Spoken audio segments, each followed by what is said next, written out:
All right, so today we're gonna be doing wheel bearings. Oh, already dropped the C-clip. It's a good start. But yep, we got Rock Auto wheel bearing kit. Come with the wheel bearing. I went ahead and ordered the hub.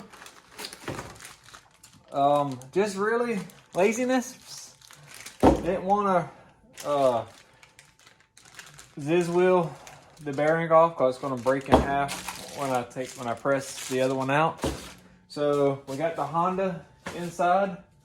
I started taking it off and I said, shoot, what am I doing? Starting to get in a hurry.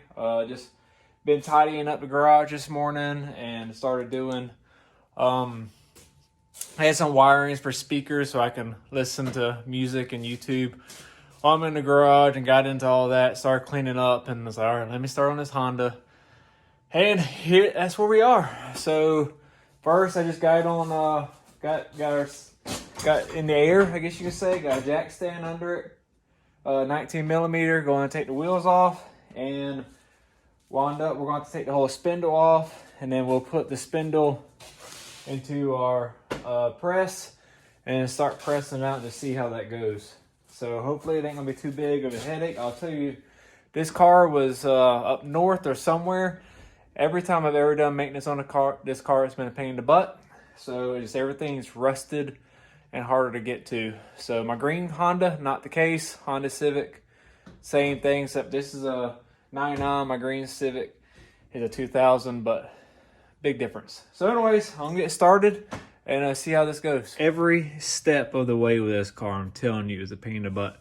I can't get the wheel off.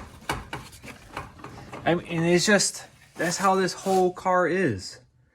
And you can see, it ain't like rusted to the point where you're scared to drive or not. Just like this slight film of rust on and dirtiness on everything. Whew.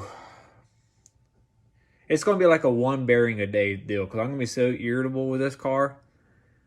I don't know. But anyways, I just want to show you all that. And I'm going to go get a hammer or something and try to get the stupid wheel off the car. All right, so we did get the wheel loose. All right. So all I did was I took this hammer that I had purchased to do flooring. I took this white end and just hit right there at the lip. Hit it good 2 times and it came off. 24 ounce hammer. And I didn't want to use anything metal because I didn't want to risk damaging the lip of the tire or anything, or getting anything out of balance. So this worked pretty good. So if anybody who's having issues with stuck wheels, and most likely it's going to be because the space is rusted.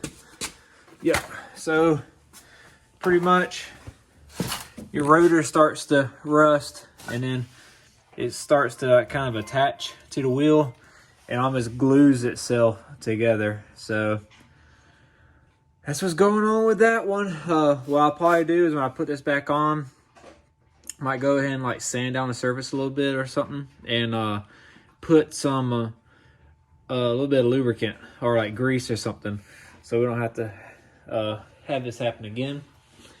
Next, I'll go get my little chisel, stick it in here, make this a full circle again, and then we'll get our nut and go ahead and knock this off. So then my next fear is going to be these ball joints. So ball joint, the ball joint here, and then our tie rod in. We're going to use our Harbor Freight tool, and hopefully we don't mess any of this stuff up. But you can just see what I talk about with the slight just surface rust on everything.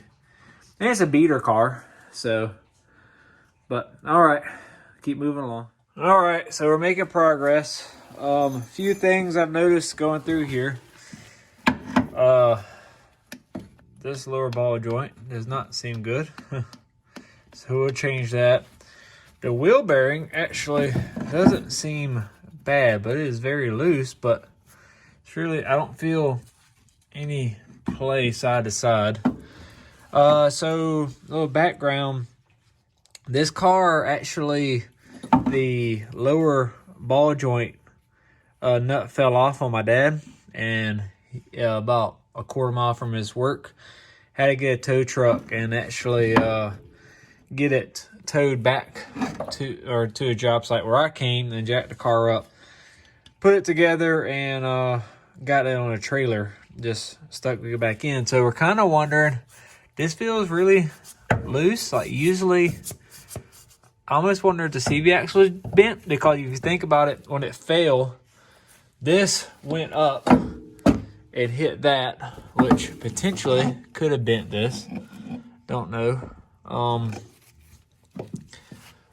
Could have bent this, but it, like, the wheel actually cocked up this way. That means this CV axle would have bam like that, and you can actually see rub marks there. So we're probably going to go ahead and change this out, change our lower ball joint out, and we'll do the bearing too.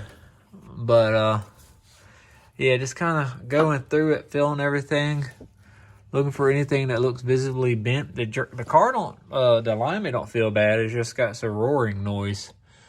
So anyways, we'll do that and just keep on plugging away. I've been using this ball joint too from Harbor Freight. Pretty happy with it. I was going to show you on camera on how I do it, but I can show you the setup. So take your nuts off. Don't put your castellated nut down. Reverse it. That way you got as much meat as you can, because last time I had it down, it actually just curled up these ends. Then I take a metal plate and I put it against the bottom. I'll show you. Like that. So you got all that force from this in here going into the bottom here. Because what happened last time was that piece actually dug into it and actually collapsed the middle, because it has that hole there. So then you can start actually impacting, which I don't know how I'm going to do it up here. It's probably going to be a pain. But it worked pretty good on the tie rod and the lower ball joint. And what I did is I just kind of ugga-duggied it into hit it with the impact for a good bit. And then I stopped and I just used a brass hammer and started hitting the head of the bolt, just kind of shocking it, and then it popped. So instead of just running it down and probably damaging the threads on our tool here, which is working out pretty good.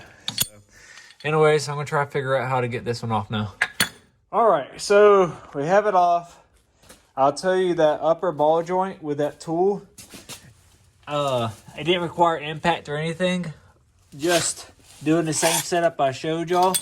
I used the adjustable head and just kind of ratchet it, and just, I guess, the weight of the spindle on the upper ball joint and just a little bit of pressure, it just popped and dropped. So really loving this tool. Didn't think I'm an old hammer or the tie rod tool, which usually damages your boot type of guy, but this I like it. So far so good. So we got another CV axle over there. You can see two of them. That's the old one. That's a used one when this car was put back together with the engine rebuild. We put new CV axles in it, which I don't know why, but like this one, it was missing its boot, so I don't know what happened or why we did that, but either way, I don't really like it. We're gonna go ahead and change it. I can't tell if it's really bent. I've been rolling it. It hits that end, which I could take off. Not a big of a deal. Just gonna throw this one back on. What else do we got going on? Gonna have to go to the store and order the lower ball joint for sure. Don't like this. It's been changed before. I almost want to say I changed it, and it could be part of our issue with, it was an unknown ball joint just sitting in the trunk of the car. But anyways, let's get to how we're gonna get this bearing out. I have this bearing press tool. I don't know the proper name. But anyways, our goal is we just kind of got it sitting tight, and then I'm gonna bring it up like that, and where it'll sit against this ledge. Then I'm gonna use 2x4s and set it up here, and then we'll find something like a socket that's this diameter, and just want to press it down, because the problem is the hub is bigger than my opening here. This is the biggest one Harbor Freight sells, so really don't think without getting really industrial. You're gonna have to build some type of platform no matter what you do. Not really into beating it with a hammer either. So yeah, just a couple of food for thoughts and then my strategy. And I'm just gonna throw it on the press. One man show here, so I can't really show y'all what's going on. It's more of make a couple of steps, show y'all updates. So yeah, let me set everything up now. All right, mistakes were made. So I just spent probably the last 30 minutes trying to use this big old socket because I put it on back of the bearing here and started pressing away. And I had this thing torqued up. So it wasn't moving. I said, something ain't right. One reason I don't like using a hammer, because you just kind of finagle or finesse yourself into some things. So, or now when I say using a hammer, just go in, like putting it on a table and just taking a 2-pound mallet and just beating it. Because kind of putting two and two together, I was like, why is this C-clip here? So took it all back apart. I was looking for a C-clip back here. Don't know why, because and that's what didn't make sense. Because I was like, well, the bearing wouldn't come out this way. It would only come out that way. So then it hit me, well, shoot. I have to press the hub out first. Then I bet the C-clip is behind the hub that is on that side. And then that will press out. I'll tell you, it popped once, like it started to move, but then it stopped. So I was like, well, something ain't right. So anyways, just put it on there. You can see it's already indented a little bit. We'll make some moves. You see that? That's the difference. So anyways, lessons learned. You know, figuring it out as I go. I generally don't watch any like YouTube videos before I do a lot of this stuff. Just because I have a general knowledge of everything, so I feel competent in just doing it. But probably should have, and then I would have knew what to do. But then again, y'all get to see my mistakes, so maybe learn from just an average guy just trying to do some maintenance on their vehicles. So if you got a Harbor Freight shop press, I do recommend the air over hydraulics. And like earlier, I wasn't using it because my travel wasn't too far. And what it is, this thing moves really slow. See that? I mean, that's like a 1/16 or 1/8 of an inch at a time. So if you have a lot of travel, it'll take you forever to get there. So upgraded to the air over hydraulic. And what I use it for generally is just to get me where I need to go quick. And then I'll go and hand press it. On the video, I just wanted to show y'all. I had already got it moving, so I just finished it off. And the reason why this was a need for me is I was doing all the bushings on the transmissions. I did a Turbo 400 and a 4L80 last year, transmission rebuild. And just constantly doing that, I just needed to get there quick because you were just constantly having to adjust the height of your shop press. So this was a very huge convenience factor. And also my other Harbor Freight bottle jack started leaking at this valve right here. So that fixed all the leaking that I had also. So win-win. But now we have that dropped. Let me take it all apart and see that C-clip that kicked me. All right, so we got it off of the, what do you call it thing? Shop press. And you can see y'all know if you can tell, these are bent up from all the pressure of that. So now we need to remove the snap ring, but we got this turned the wrong way. So if you don't know, to reverse the order of your snap ring pliers, you just switch holes. So let me go ahead and get this reversed, and we'll see if the snap ring's about to be a big pain in the butt since I just pressed it all in there. Oh, I just did that one-handed. Not bad. So maybe we can do it on camera. So I have a couple of set of these. I'm gonna get one more attempt. Ooh, we got it. Different sizes. Oh boy, that is taut. Yep, I just screwed the pooch on that. We might actually have to press it. I mean, it is bent up bad. Wow. I might have to press it back down the other way just to, or I'll just smack it with a hammer just to get where I can loosen this up. So let me do that. All right, so what I did was I beat it with a hammer all around it. Didn't move, so we took the old MAP gas here and just went around for about 30 seconds. And then went back out, re-tapped all the way around it with a little hammer here. And it is actually still sizzling. The grease is. Oh, and there we go.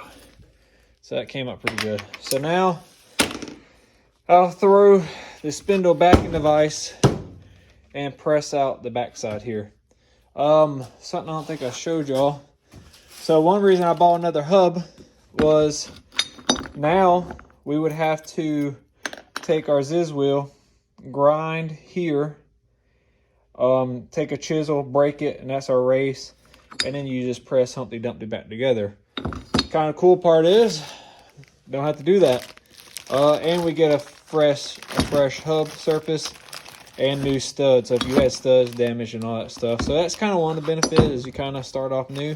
Other than that, it's really a waste of money, just a little extra work. The only thing I don't like is usually cutting these, I'll get a little bit too deep here.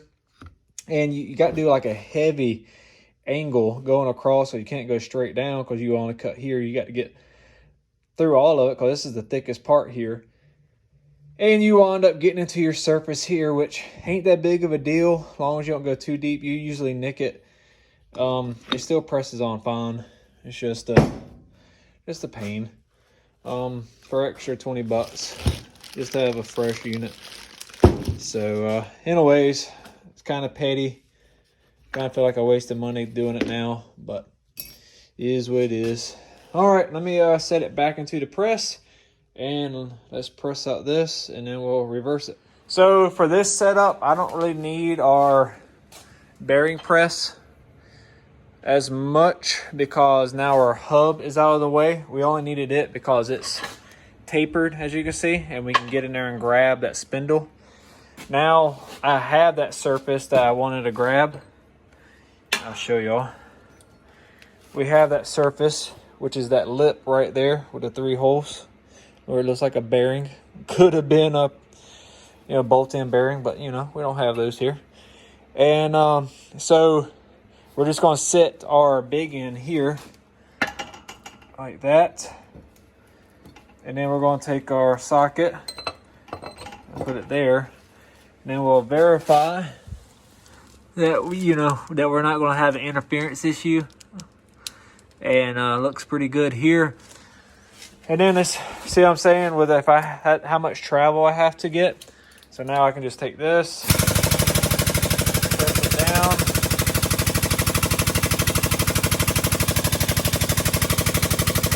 Only bad part is you do have to use a compressor, which will start making noise here soon.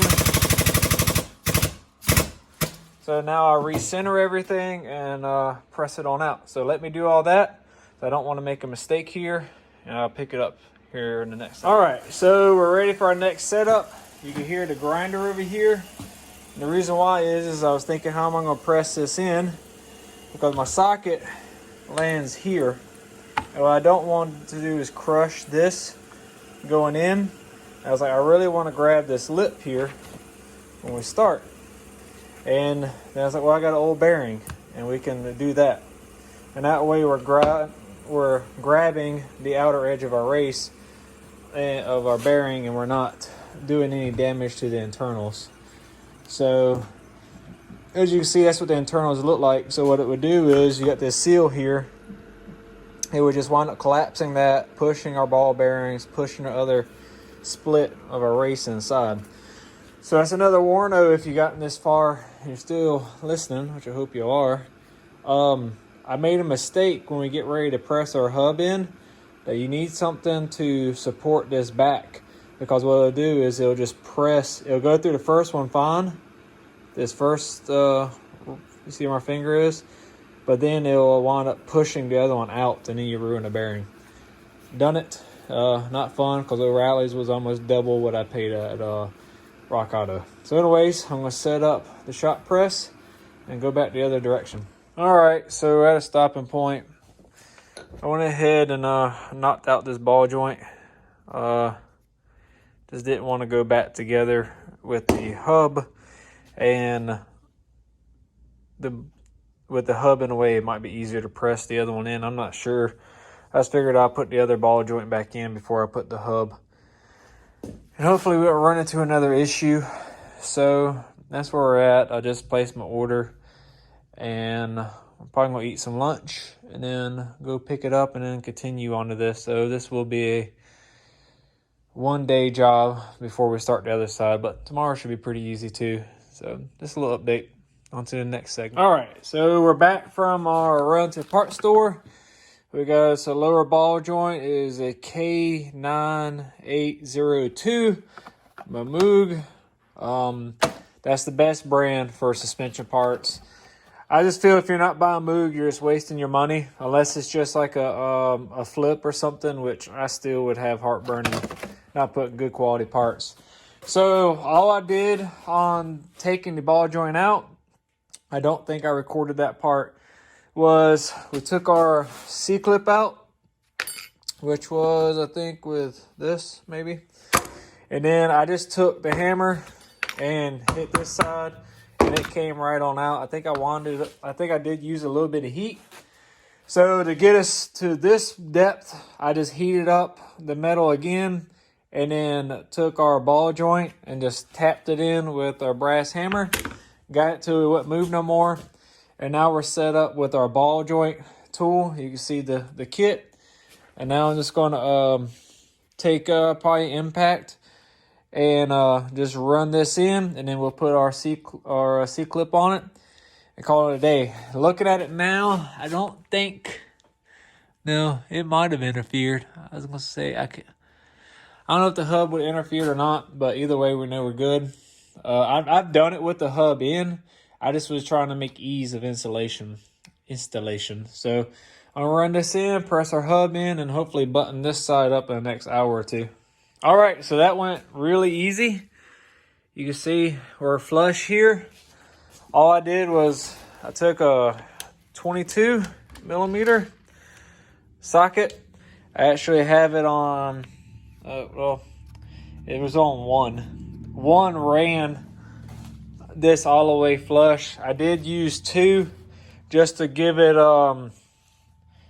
extra seat, just to make sure it's flush.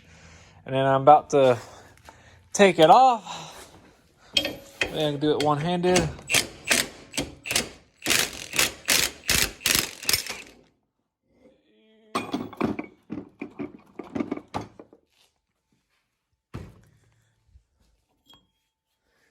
Now you can see where we put our snap ring.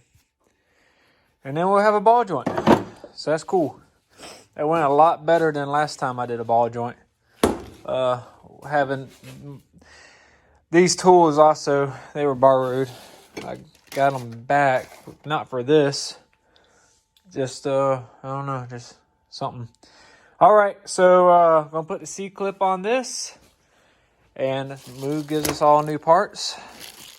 And then we're going to press our bearing in. Probably not the smartest thing. I should put a heat shield under it. But just heating up that a little bit. So the way we did it is, you can see how we got it stacked. And I got a 2x4 that's ending right there by that leg. Take our bearing here. There we go. And we'll put this bearing on top. And then we'll start. I'll have to get me something to press down, and then we'll press that all together. So I'll show you the next step. All right, that went really smooth. We got our snap ring in. So I don't know why, but the straight snap rings work so much better than the angled. For some reason, every time I use an angled set, it makes the snap ring twist. But if I use a straight, it doesn't. But our plan worked with the 2x4 and our old bearing that had been shaved down. So I was able to get the depth we needed, because this had to go in almost 1/8 of an inch so we can actually get the snap ring in, because it sits below, as you can see. If we wouldn't have done that, this would have got pressed in, because it's a machine fit, you know, it's the old bearing, and then we would have been stuck. I've done it. It's no fun. So now what we got to do is press in the hub into here. But our problem is that we got to do it without, we got to support that back half, or you'll blow out the back of our spindle here, of our hub. So I got to figure out something to sit there on that machine surface, which looks like it might be that, just to allow us to press this in. And this part's super easy compared to this, because especially with this, it's going to help prop a flat surface where there's nothing really flat here. And I'll tell you, when I was pressing in this bearing, I had to constantly watch how my bearing was sitting, because it would want to tilt and then back forth, and it's because this was not perfectly level, because it looked level until we started applying pressure. And I had this plate on top, and literally it was kind of like bowed. I knew that was going to cause issues, but we just took it one step at a time, took it slow, and it worked out great. So let me set this up on a press. Unfortunately, I can't use heat this time. Normally I would heat this. In a perfect world, I would have stuck this in the freezer last night, and that would have shrink the metal, you know, just enough to allow us the machine fit, or the tolerance would have been a little bit looser, you could say. So it'd be all right. It's just, it makes things go a little bit smoother when you can either heat or freeze different metals. All right, so let me get everything set up. All right, so not too bad. Just reverse what we did before. We went ahead, 17 millimeter here, cotter pin, 17 millimeter here, cotter pin. I don't think this tie rod had a hole in it when I first put this car together, or I had to drill some holes in some stuff. Like you'll see, it ain't castellated, and I just felt that's wrong, not having a castellated nut on it. And it's, I think my other Honda's the same way. But anyways, I put a safety cotter pin in it, and I'm pretty sure I drilled this hole. On the bottom's our new ball joint, and it's all torqued up. There's 17 millimeters here. Let me move my fingers out of the way. Got that done. 10 millimeters here. I went ahead and took a Civic Wheel, grounded off our rust, and just did a light coat of black. And I put just some grease on the face here, put some grease here. Everything got a little bit of grease. That way, hopefully I'll be working on this car in the future again, and it won't be as hard to come off. I say hopefully. I say that because I hope it ain't like sold or an accident or something. We hope that it'll be around for a while. And if I do have to take this wheel off, it'll be easier. Not hoping that I'm having to do maintenance again. Goodness. But anyways, I'm going to throw this on and then throw our lug nuts on and be done with this side. I don't think I'll do a video on the other side because it'd just be repeating everything. I think this is kind of just showing a review on how to do the ball joint and how to do this hub, which is what we started off for. And I didn't record it, but we did put the CV axle in. All I did was I took a pry bar. Let me see if I can show y'all. I just took this pry bar and I put it under the face here of the move my hand of the U-joint and just popped it. And it came out easy. Some of those have came out real easy, some of them haven't. This one came out good. And for here, I had grease from last time I've done this, so this CV axle came out good earlier. So that was just an easy in and out. And the only thing will change your CV axle, this fork here for your strut or shock. I ain't McPherson, but your strut. is you just got to push you got to take this bolt out here, and you just push your lower control arm down, move the fork onto the other side with your CV axle, and then your CV axle will actually drop out of that fork, and then you can just pop it out. So not too bad. Thank you all for coming by. Hope this helps somebody. It's just really vlog / teaching moments with me, and I appreciate y'all, and on to the next one.